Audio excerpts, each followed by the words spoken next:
ফেরাউনের কৃতদাসীর কবর থেকে এখনো সুঘ্রাণ বাহির হয়। পাংশার মানুষ আমার কাছ থেকে অ্যাড্রেস নিয়ে যেতে পারেন, অ্যাড্রেস আমি দেখা আসছি, আপনারা যে দেখা আসেন। ডেলি হাজারো মানুষ যায়, আপনিও যান। ওই গ্রান লাকে নাগায়াল আসেন। আল্লাহ রসুল জিজ্ঞাসা করছে কতদিন বাহির হবে, বলছে কিয়ামতের সকাল পর্যন্ত। ইসরাফিলের শিঙা ফু দেওয়ার আগ পর্যন্ত গ্রান বাহির হতে থাকবে। ফেরাউনের কৃতদাসীর কবর থেকে, কৃতদাসী, তাও আবার ফেরাউনের। বড় বুজুর্গ মানুষ না কি ফেরাউন? বুজুর্গ মানুষ না? ওর কৃতদাসী। আমি তো বলি হাজারো কবর আমাকে কাদাইতো না, এই ছোট জীবনটায় হাজারো কবর আমাকে কাদায় ছেড়া দিছে। বেলালের বাড়ি কোনোদিন আমাকে কাদাইতো না, রাবেয়ার বাড়ি কোনোদিন কাদাইতো না, সাহাবীদের কবর কোনোদিন কাদাইতো না। হাজারো কবর আমাকে কাদায় ছেড়া দিছে। আমি শুধু দেখছি আর চোখের পানি ঝরাইছি, আর ভিতরে ভিতরে ভাবছি, হায় এরাও তো মানুষ, আমিও তো মানুষ। এরাও তো এই দুনিয়ার, আমিও তো এই দুনিয়ার। এরাও তো আল্লাহর কুদরতি হাতে তৈরি, আমিও তো আল্লাহর কুদরতি হাতে তৈরি। এরাও তো উম্মতে মুহাম্মদী, আমিও তো উম্মতে মুহাম্মদী। এদের রব তো আল্লাহ ছিল, আমার রব তো আল্লাহ। এদের নবীও তো মুহাম্মদুর রাসূলুল্লাহ ছিল, আমার নবীও তো মুহাম্মদুর রাসূলুল্লাহ। এদের কিতাবও তো কোরআন ছিল, আমারও তো কোরআন। সবকিছু তো এদের জন্য যা ছিল আমার জন্য তা। হায় এরা কোথায়, আমি কোথায়? এই কবরওয়ালা কোথায়, আমি কোথায়? যুবক, একটু দিলে কাথা বোঝ। মনে উঠলো এই জন্য বলতেছি। আমি কমরু আইল্যান্ডে গেছি। কমরু আইল্যান্ড ভারত মহাসাগরের শেষ আইল্যান্ড, যার পরে তানজানিয়া। ওইখানে ওসমান রাদিয়াল্লাহু তাআলা আনহুর ছেলের কবর আছে। 14 বৎসরের, 13 বৎসর 6 মাস, 14ই ধরে নিলাম, 14 বৎসর ছেলের কবর। মনে করো মাত্র যৌবনের সিঁড়িতে পা দিছে। ওই কবর আমাকে কোনোদিন কাঁদাইত না, কোনোদিন না। আমি 1.5 থেকে 2 ঘন্টা ওই কবরের ভিতরে ছিলাম।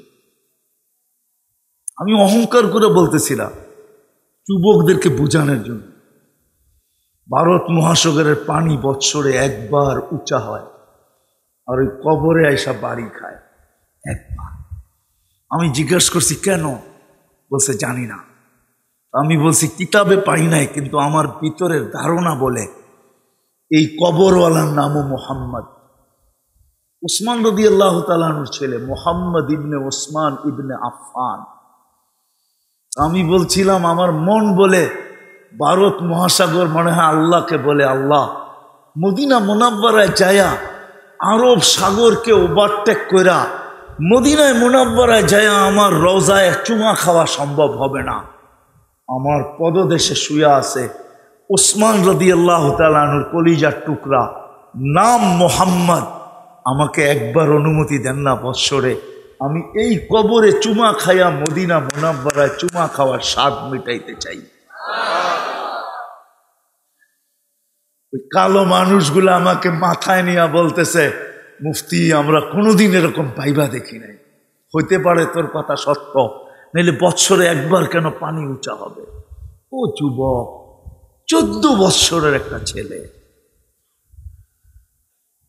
যার কবর যে যায় তাকে কাদায়া ছাড়ে। আমি তো 2 ঘন্টা ছিলাম ওই কবরের ভিতরে। ফজরের সব পড়া যায়, দেওয়াল টপকায় ঢুকছি। 2 ঘন্টা পরে আইসা খুলছে, তখন আমি বাহির হয়েছি। আপনাকে কিছু বলে না? না, আমি মেহমান ছিলাম ওই দেশের, আমি মেহমান ছিলাম, আমাকে কিচ্ছু বলে নাই। বরং তথ্য পাওয়ার পরে ওরা আরো খুশি হয়েছে। একটু ভাবো যুবক, 14 বৎসরের একটা যুবক, তার কবর যদি মানুষকে কাঁদাইতে পারে, তুমিও তো যুবক, তোমার কবর কেন কাঁদাবে না? পুরুষের কবর বেলালের বাড়ি যদি কাঁদাইতে পারে, তাহলে আমার বাড়ি মানুষকে কেন কাঁদাবে না? রাবেয়ার বাড়ি যদি মানুষকে কাঁদাইতে পারে, আমি তো 6 বার গেছি, 6 বার। আমি ইথিওপিয়া টানা 6 বার গেছি, 6 বার। একবারও হয় না এরকম যে আমার চোখের কোনায় পানি আসে না। আমি এটাই ভাবতেছিলাম, আমি কোথায়, বেলাল কোথায়, আমার ঘরের মা বোন কোথায়, রাবেয়া কোথায়? এই কালো দেশের মানুষটা, এই কালো দেশের মহিলাটা, এই উন্নত যুগের আইসো যাদেরকে দেখলে পছন্দ হয় না, আদিস আবাবা রাজধানী ইথিওপিয়ার, ইউরোপ ফেল। আমি তো 6 বার যেয়ে বলতেছি, আমি তো 6 বার যেয়ে বলতেছি। এখনো এখানে ডলার 25 টাকা মাত্র, আপনার এখানে ডলার 125 টাকা। কিন্তু মানুষগুলা তো পছন্দ হয় না। এরকম কয় জায়গার কথা বলবো আপনাকে, শত জায়গা চষা ফেলছে। এই জন্যই ভিতর থেকে আপনাদেরকে বুঝাইতে চাইছি, যদিও আমার কথা শুন নাই। মানুষ মানুষ হিসাবে জন্ম নিলে মানুষ হয় না, নিজেকে মানুষের মতো মানুষ বানাইতে হয়। আর এটার জন্য পরিশ্রম বেশি দেন নাই, 60-70 মার পেটের থেকে পড়েই পরিশ্রম করতে হয় না। এই উম্মতের জন্য প্রথম 15 বছর মাফ, যতক্ষণ পর্যন্ত সে প্রাপ্ত বয়স্ক না হবে ততক্ষণ পর্যন্ত আল্লাহ এই উম্মতের জীবনটাকে নিষ্পাপের পাত্রে রাখবে, নিষ্পাপের পাত্রে। যেই দিন প্রাপ্ত বয়স্ক হবে ওই দিন থেকে কলম লেখা শুরু করবে। এর আগে কলম লিখবে না, বিরুদ্ধে লিখবে না, পক্ষে লিখতে পারে। এই বাচ্চার পক্ষে কলম লিখতে পারে কিন্তু বিরুদ্ধে লিখবে না। তারপরে দ্বিতীয় কনসিডার, দ্বিতীয় সুযোগ, 24 ঘন্টায় যতক্ষণ ঘুমায় থাকি, হায় হায় হায়, ততক্ষণের সময়ের কলম আমাদের বিরুদ্ধে যায় না, ওটাও মাপ, ওটারও হিসাব হবে না। এই জন্য শরীয়তের খাতায় আছে লেখা, কেউ যদি বেহুশ হইয়া 6 ওয়াক্ত নামাজ কাটায়া দেয়, 6 ওয়াক্ত বেহুশ হওয়ার ভিতরে 6 ওয়াক্ত কেটে গেছে, ওলামা বলুক কাজা করতে হবে? হবে না, মাফ। আর 6 দিন হইলে কি? 6 দিন, 6 ওয়াক্ত গেলেই তো মাফ। 6 দিন হইলে এই উম্মত থেকে বেশি পরিশ্রম চান নাই। বিদায় আসেন, যুবকদের আয়োজন আজকে, আসেন নিজেকে মানুষের মতো মানুষ বানাই, যাতে কবর দিতে দেরি, কবর যেন সেলুট দিতে দেরি করে না। আপনি বলবেন আজ পর্যন্ত তো কোনো কবরকে সেলুট দিতে দেখলাম না। চলেন আমি আপনাকে হাদিস দিই। জালালউদ্দিন সুয়ুতি রহমতুল্লাহ লেখছে, কবরের পাশে যখন লাশ নিয়ে যায় তো কবর বলে, ইদান উহাব্বিলু লাকা বাতনি কদরা, তোকে রাখতে দেরি, আমার পেট সবুজ শ্যামল হইতে দেরি হবে না, এটাই সেলুট। কবর লাশের কানে কানে বলে, ইদান উহাব্বিলু লাকা বাতনি কদরা, রাখতে দেরি, আমার পেট সবুজ শ্যামল হইতে দেরি হবে না। ওয়ায়ুহাব্বিল জিসমাকা নূরা, তো শরীর নুরানি হইতে দেরি হবে না। ওয়ায়াসআদ রূহুকা ইলাল্লাহ, তোমার রূহ আল্লাহর সান্নিধ্যে চলে যাবে। ওই যে হাদিসে আছে, জমিনের উপরে যখন চলে তো জমিন বলে, কাউকে বলে তামশি আলা যাহরি মাসিরুকা ফি বাতনি, আমার পিঠে চলমান, অতি সত্বর আমার পেটে আসবে। আবার কাউকে বলে কবে আমার পেটে আসবে, ফাজাইলে আমলের কিতাবে আছে, ফাজাইলে সাদাকাতেও আছে। কবর বলে, মাটি বলে কবে আসবে। যদি মাটিকে জিজ্ঞেস করি কেন, আমি তোমাকে আপ্যায়ন করব। কবর সেলুট দেয়, ফেরেশতা সেলুট দেয়, ফেরেশতা। ওয়াসিকাল্লাযীনা তাকাউ রাব্বাহুম ইলাল জান্নাতি যুমারা হাত্তা ইযা জাউহা ওয়া ফুতিহাত আবওয়াবুহা ওয়া ক্বালা লাহুম খাযানাতুহা সালাম। ফেরেশতা সেলুট দিবে। আরে আপনি বলবেন এটা তো জান্নাতে ঢুকার আগে দিবে, চলেন দুনিয়ায় থাকা অবস্থায় দিবে। ইন্নাল্লাযীনা ক্বালু রাব্বুনাল্লাহ সুম্মা ইসতাকামু তাতানাজ্জালু আলাইহিমুল মালাইকা। এখনো রূহ বাহির হয় নাই, ফেরেশতা এসে আপনাকে সেলুট দিবে, সেলুট। আল্লাহ তাখাফু ওয়ালা তাহসানু ওয়া আবশিরু বিল জান্নাতিল্লাতী কুনতুম তুআদুন। জান্নাতের সুসংবাদ গ্রহণ করো। একদিকে এটা বলবে আর একদিকে ফিতাটায় টান দিবে, ফিতা। দেখছেন ফলক উন্মোচন করে না, ফলক, ফলক চেনেন? আরে চেনেন নাকি? মনে হয় চেনেন না। আপনাদের এখানে ব্রিজ ব্রিজ দিয়ে একটা উদ্বোধন আনে, তো নেম প্লেটের উপরে কে উদ্বোধন করলো, এখানে প্রথমে কাপড় দিয়া ঢাইকা রাখে, ঠিক না? তো উদ্বোধনের সময় ফিতা কাটে আর আরেক দিক দিয়ে রশি টান দেয়, তো ওইটার থেকে কাপড়টা সরা যায়, বাইসা ওঠে কে উদ্বোধন করলো। দেখলাম তো আপনাদের এখানে অনেক ব্রিজে ভার্চুয়াল ভাবে প্রধানমন্ত্রী উদ্বোধন করছে, ওনার নাম লেখা। রাজবাড়ির থেকে পাংশাইতে কয়েকটায় দেখলাম, ওটা ওইভাবেই হয়। তো ফেরেশতা একদিকে বলবে জান্নাতের সুসংবাদ গ্রহণ করো, আর একদিকে সুতা টান দিবে, পর্দা সরা যাবে, আপনি বেডে শুয়া জান্নাত দেখতে থাকবেন। আর মনে মনে বলবেন রুটা বাহির হয় না কেন? রুটা তখন রু বাহির হওয়ার জন্য ছটফট করবে, অস্থিরতা বাড়বে, তাড়াতাড়ি বাহির হ, যা দেখতেছি আর থাকা যায় না, জান্নাত দেখায় দিবে, দেখা। ওই মানুষ হইতে হবে, ওটার জন্য বেশি পরিশ্রম না। এক সময় ছিল পরিশ্রমের মাত্রা 100-তে 100 ছিল, কিন্তু আল্লাহর রসুল কনসিডার করছেন যে এক জমানা আসবে আমার উম্মত 100 করতে পারবে না। তাইলে কতটুকু? লাউ উমিলা উসরামা উনসিলা বি, যদি 10 ভাগও করে তো নাম্বার কিন্তু 100 দিবেন। আল্লাহ বলে 100ই দিবেন। করবে কত? করবে কত? নাম্বার কত? 100। আফসোস তো এখানেই। আজকে গরম গরম অভিযোগ করতেছি, সারা বাংলাদেশে হিট অ্যালার্ট চলতেছে, কিন্তু এখন সারা বাংলাদেশে 7 দিনের জন্য স্কুল কলেজ বন্ধ হয়ে গেছে, হিট অ্যালার্ট চলতেছে সারা বাংলাদেশে। হায় হায় হায়, আমার জাতি যদি রমজান মাস ইবাদত করে বসে থাকতো, আল্লাহকে বলতে পারতো 70 মাস ইবাদত করছি, আর কি চান? কি 1 মাস 70 মাস ছিল না? ফরজ কয় গুণ বাড়াইয়া দিছিলেন? কয় গুণ? একদিন করলে কয় দিন?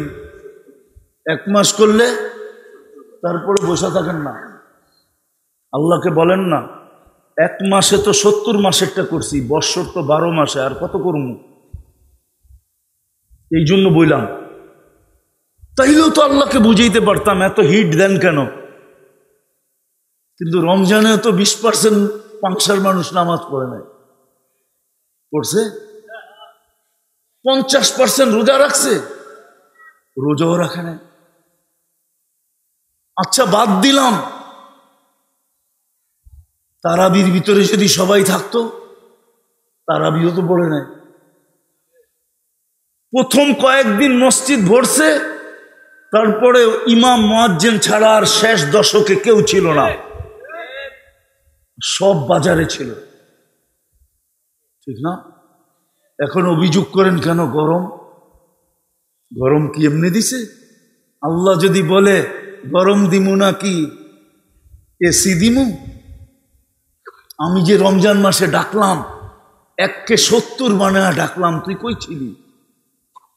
আমি যে লাইলাতুল কদরকে 83 মাস না 83 বৎসর বানায়া ডাকলাম, তুই লাইলাতুল কদরে কোথায় ছিলি? কোথায় ছিল? আপনি যে বলেন এত গরম কম দিতেছে, শুকরিয়া আদায় করেন কালী কামলিওয়ালার। কালী কামলিওয়ালা চিনেন? মুহাম্মদুর রাসূলুল্লাহর শুকরিয়া আদায় করেন। উনি গ্রহণ মঞ্জুর করায় গেছিলেন যে আমার উম্মতকে সমূলে ধ্বংস করেন না। বলছে বন্ধু করব না, আর করবই বা কি কইরা? কোনো নবীর চিহ্ন তো নাই দুনিয়াতে, 2-4-10 জন ছাড়া, তাও সঠিক বলা যাবে না যে ওনারই কবর কিনা। 2-4-10টা তো আমিও চোখে দেখছি, 2-4-10টা তো নবীদের রওজা কবরে আথার আমিও চোখে দেখছি। সোহাইব আলাইহিস সালামের দেখছি, ইউসা বিন নুন দেখছি, ওয়াদিয়ে খলিল দেখছি, ওয়াদিয়ে মুসা দেখছি, আরো যতগুলো চিহ্নিত আছে বেশিরভাগ সবই দেখে ফেলছি। কিন্তু 100 বলা যাবে না ওনারই কবর। কিন্তু আমাদের নবীজির রওজা 100-100, এটাই নবীজির রওজা আমাদের মাঝেই এখনো আছে। মদিনা মুনাব্বরায় আছে, হায়াতুর রসুল আছে, কবরে হায়াত জীবিত। বলবেন তাইলে বাইরে আসে না কেন? ওই হায়াত আর দুনিয়ার হায়াত এক না। আপনি বুঝতে ভুল করতেছেন, আপনি বুঝতে ভুল করতেছেন। মানুষের চোখে 13 কোটি ক্যামেরা দেখা, গরুর চোখেও যে আল্লাহ 13 কোটি ক্যামেরা লাগাইছে, ওটা কোন ডাক্তার বলছে? গরুরটাও তো চোখ, ঠিক না? ও তো দেখা চলে না, না দেখা চলে না, কিন্তু ওর চোখে তো 13 কোটি না। আপনার আমার চোখে তো 26 কোটি ক্যামেরা। কত? 13 কত? 26 কোটি ক্যামেরা। ওই হায়াত এই হায়াতে ভিন্ন আছে, ভিন্নতা আছে। নবীজির কারণে বেঁচে গেছে। বলছে বন্ধু আপনি এদের মাঝে থাকবেন আর আমি এদেরকে সমূলে ধ্বংস করব তো করব কি করে? এই জন্য বেঁচে গেছে। আসেন, মানুষের মতো মানুষ হওয়ার জন্য বেশি করতে হবে না। চলেন, আপনি বলবেন 10% তো অনেক বড়, চলেন একটা দেখায় দিই। একটা আল্লাহর রসুল একটা বলছে, লাউ তামাসসাকা বিসুন্নতি, ও আমার উম্মত যদি ইমানের সাথে একটা ধরে রাখো, একটা কোন একটা বলেন নাই, কিন্তু আমার তাখাইয়ুল বলে, মন বলে এটাই হবে একটা। ওই একটা বলেন নাই যে কোন একটা, কিন্তু আমার ধারণা বলে, তাখাইয়ুল বলে এই একটাই হবে। এই উম্মত যদি একটাই ধরে রাখতো, 5 ওয়াক্ত নামাজ, এটাও তো নবীর সবচেয়ে বড়, আল্লাহর হুকুম নবীর সবচেয়ে বড় কি সুন্নত না? যদি সুন্নত না হইতো তাহলে মার পেটের থেকে আসতে দেরি, সেজদা করতে দেরি করলেন না কেন? মার পেটের থেকে মাত্র চাটাইতে রাখছেন, চাদরে রাখতে দেরি, সেজদা করতে দেরি করেন নাই, লম্বা সেজদা। আম্মাজান বলছে বেটা এত লম্বা সেজদা, আর তুই যে কি বলছো সেজদার ভিতরে আমি বলতে পারবো না। আমি তো তোর সেজদা দেখেই হাক্কা বাক্কা খায়া গেছি, যেটা আবার কেমন বাচ্চা, চাদরে রাখতে দেরি, সেজদা করতে দেরি করে নাই। ডাইন দিক হইয়া সেজদা, মেসেজ এক, সুন্নত এক, হুকুম যদি ধরে রাখতে পারো, একের ভিতরে 100, একের ভিতরে সবকিছু রাখা, নাইলে চিৎকার দিতেন না, ইদা সালুহা সালুহা সাইরুল আমাল, নামাজ ওকে তো জীবন ওকে, নামাজ ওকে তো জীবন ওকে। রাগ হয়ে যাবে এই এলাকার মানুষ, গোলা ফেলবো, গোলা ফেলবো, হ্যাঁ না, রাগ হয়ে যাবে। রাগ হয়ে যাবেন। আমি প্রথম এসে আপনাদের কবরস্থানে গেছি, কিন্তু অগুছালো কবরস্থান দেখি আমি বুঝে পেয়েছি সত্য। একের ভিতরে 100 ছিল নামাজ। আসলে যদি মুসলমান একটা সুন্নতি ধরে রাখতো, একটা হুকুমই ধরে রাখতো, শুধু 5 ওয়াক্ত নামাজ, শুধু আপনাদের এখানে না, সব জায়গায় বাংলাদেশে কবরস্থান অগুছালো। কবরের কোনো এহতেরাম নাই আমাদের কাছে। অথচ মা শুয়ে আছে, বাবা শুয়ে আছে, অথচ দাদা শুয়ে আছে, পরদাদা শুয়ে আছে, অথচ ভাই শুয়ে আছে, নিজের সন্তান শুয়ে আছে, সন্তান শুয়ে আছে। রাগ হয় না, কিন্তু কবরের কোনো এহতেরাম নাই। হাদিসে আছে, হাদিসে আল্লাহওয়ালাদেরকে হুকুম দিছেন মুসলমানকে, কবরের পাশ দিয়া যখন যাও তো একটু হইলেও দাঁড়ায়া যাও, একটু হইলেও স্লো যাও, একটু হইলেও থাইমা যাও, কবরওয়ালাদেরকে কিছু দিয়া যাও, দিয়া। প্রমাণ আছে। আমাদের আল্লাহওয়ালারা যখন কবর দেখে, কবরের পাশ দিয়া যায়, তো হয়তো ড্রাইভার বোঝে না, সাথীরা বোঝে না, সে কিন্তু মনে মনে কিছু দিয়েই যায়। দেওয়া ছাড়া যায় না, না, না, না। কবরের এহতেরাম আমাদের ভিতরে নাই, তাইলে কবরস্থান অগোছালো থাকে না। নিজের বেডরুমটা এত সুন্দর আর বাবা শুয়ে আছে অগুছালো, আপনি কেমন সন্তান? রাগ হবেন না আমার কথায়, পায়ে হাত রাখে, বড় দুঃখ লাগে। কবরস্থান গুছালো থাকা চাই, পয় পরিষ্কার থাকা চাই, এহতেরাম এটার থাকা চাই, এহতেরাম থাকা চাই কবরে। আজকে নাই কেন? যে একটা জিনিস নাই। এই জন্য মানুষের মত মানুষ হওয়ার জন্য আসেন। যদি একটাও করতে পারি তাহলে যথেষ্ট। একের ভিতরে 100, সেটা হলো 5 ওয়াক্ত নামাজ। পড়বেন? কে কে অঙ্গীকার করতে পারেন? ইনশাআল্লাহ না, অঙ্গীকার যে আমি আজকের এই তাফসীরুল কুরআন মাহফিলে বসে অঙ্গীকার করলাম, যতদিন আমার হুঁশ থাকবে আমি বেঁচে থাকবো, আর নামাজ কোনোদিন ছাড়বো, নামাজ কোনোদিন। ভালো মতে উঠান, ভালো মতে, ভালো মতে উঠাইতেছেন না, বুঝা গেল ডালের ভিতরে কালা আছে, নামান। আজকে আমি দুপুরেই পাংশা বলতেছিলাম যে বর্তমান প্রেক্ষাপটে আমাদের 3টা কাম করা উচিত। কেননা আপনাদের প্রযুক্তি বলতেছে গরম আরো বাড়বে, প্রযুক্তি। আবহাওয়াবিদরা বলতেছে গরম আরো কি। এখন আমাদের করণীয় কি? কি আকাশের নিচে এসি লাগানো না? কি পাংশা থানায় সবাই মিলা যদি পাংশায় আকাশে ওয়েদারে এসি লাগায় দেই, ঠান্ডা হয়ে যাবে না? কামরা ঠান্ডা হবে, কিন্তু পাংশার ওয়েদার আপনি এসি দিয়া ঠান্ডা করতে পারবেন না। এখন 3টা কাজ করা দরকার। যে এই রাগান্বিত আল্লাহ কোন গুনার কারণে হলেন? আল্লাহকে প্রথম গুনাহ স্বীকার করা, আল্লাহ ভুল করে ফেলছি মনে হয়। আর গুনাহ যে স্বীকার করে, ভুল যে স্বীকার করে, সেই সরি বলে। কি আমি একটা কাহিনীও শুনাইছি। আমার প্রতিবেশী, আমারই রিলেটিভ, কাছের মানুষ, তার ছেলেরা থাকে আয়ারল্যান্ডে, ইংল্যান্ডের পাশে।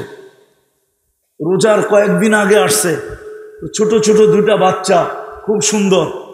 আমি জিজ্ঞেস করতেছি এদেরকে, তোমরা বাংলাদেশকে লাইক করো না? 2 কারণে করি না। আমি বললাম কেন? 2 কারণ কি? এইখানের মানুষ ভুল করে সরি বলে না, ভুল করে সরি বলে না। বললাম দ্বিতীয়টা, এরা সবাই দমকায়া কথা বলে, দমকায়া কথা বলে, শুধু দমক দেয়। এই জন্য বাংলাদেশকে লাইক করি না। আসলে সরি তো ওই ব্যক্তি বলে যে ভুল স্বীকার করে। এই জন্য সর্বপ্রথম আল্লাহর কাছে ভুল স্বীকার করা। আল্লাহ ভুল হয়ে গেছে মনে হয়, স্মরণে তো নাই কিন্তু হয়ে গেছে, নাইলে প্রকৃতি আমাদের বিরুদ্ধে গেল, রাগ হইল কেন? এই গরমই তো শীতের দিনে তালাশ করছিলেন, ঠিক না? কি দিয়া? কোরিয়ার কম্বল দিয়া, ঠিক না? জাপানের কম্বল দিয়া, ঠিক না? বাংলাদেশের ল্যাব দিয়া, ঠিক না? হ্যাঁ, নামি দামি জ্যাকেট দিয়া, ঠিক না? এখন অতিষ্ঠ হইলেন কেন? শীতের সময় তো এই গরমই তালাশ করলেন, ঠিক না? বোঝা গেল ওই সময় ওয়েদার আমাদের পক্ষে ছিল, এই জন্য গরম তালাশ করছি। গরম আমাদের কোনো লাভ ছাড়া লস করে নাই। এখন ওয়েদার আমাদের বিরুদ্ধে চলে গেছে। বাতাস বিরুদ্ধে চলে গেলে ওটার নাম টর্নেডো হয়, সমুদ্র বিরুদ্ধে চলে গেলে ওটার নাম সিডর হয়, ওটার নাম নার্গিস হয়, ওটার নাম বুলবুল হয়, ওটার নাম মুখা হয়। মুখা, মুখা, আমি তো বলি মুখা, ওটার নাম মুখা হয়। আজকে প্রকৃতি আমাদের বিরুদ্ধে চলে গেছে, ভুল হয়ে গেছে। সবাই মিলে আল্লাহর কাছে ভুল স্বীকার করেন, আল্লাহ ভুল হয়ে গেছে। দ্বিতীয়, তওবা করেন, ভুল স্বীকার করে ইস্তেগফার করেন। তৃতীয়, মসজিদের সাথে ঘনিষ্ঠ থেকে ঘনিষ্ঠ সম্পর্ক করেন। আজকে পাংশার মানুষ করো, কালকে দেখো আল্লাহ পারে। আমি দুনিয়া ঘুরা দেখছি, আমাকে বুঝাইতে হবে না। আমি হাইওয়ের উপর দিয়ে চলছি, হাইওয়ের এই পাশে গরম, এই পাশে ল্যাপ নিয়ে আমি ঘুমাইছি, মধ্যখানে হাইওয়ে। ওই পাশে এসি চলতেছে, ওই পাশে হাইওয়ের মধ্যখানে, ওই পাশে এসি চলতেছে, হাইওয়ের এই পাশে আমি কম্বল নিয়ে ঘুমাইতেছি। একই মহাদেশ আফ্রিকার, আমি মাদাগাস্কারে ছিলাম জুনে, আমি মোটা কম্বল নিয়ে শীতে কাঁপতেছি। আর ওই মহাদেশেরই আরেকটা দেশ জিবুতি, এরিট্রিয়া, সোমালিয়া আর ইথিওপিয়ার মধ্যখানে ছোট একটা দেশ। আমি ফোন করে জিজ্ঞাসা করছি গরম কত? 60 ছুঁই ছুঁই, 60 সেলসিয়াস চলতেছে। একই মহাদেশ আফ্রিকা, আর আমি শীতে কাঁপতেছি মাদাগাস্কারের ভিতরে জুন মাসে। আল্লাহ পারে। পাংশার মানুষ পায়ে হাত দিয়া বলি, তিনটা জিনিস করেন। ভুলকে ভুল বইলা, গুনাহকে গুনাহ বইলা স্বীকার করেন, আল্লাহর কাছে কাসরতে ইস্তেগফার করেন, মসজিদের সাথে সম্পর্ক বাড়ায় দেন। আল্লাহ পারে সারা বাংলাদেশ জ্বলবে, কিন্তু পাংশা ওয়েদার ঠান্ডা ঠান্ডা ঠান্ডা আল্লাহ রাখবে। আল্লাহ বলবে পাংশার মানুষ ফিরে আসছে, আমি রাগ হইতো হই কি করে? ওয়েদার রাগ হয়তো হয় কি করে?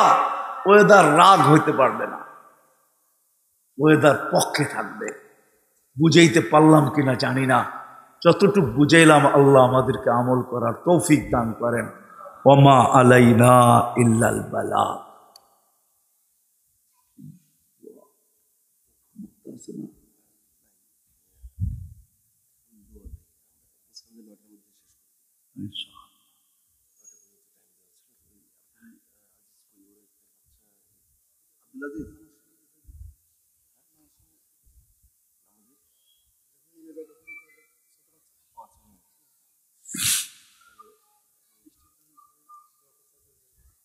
اللهم لك الحمد كما ينبغي لجلال وجهك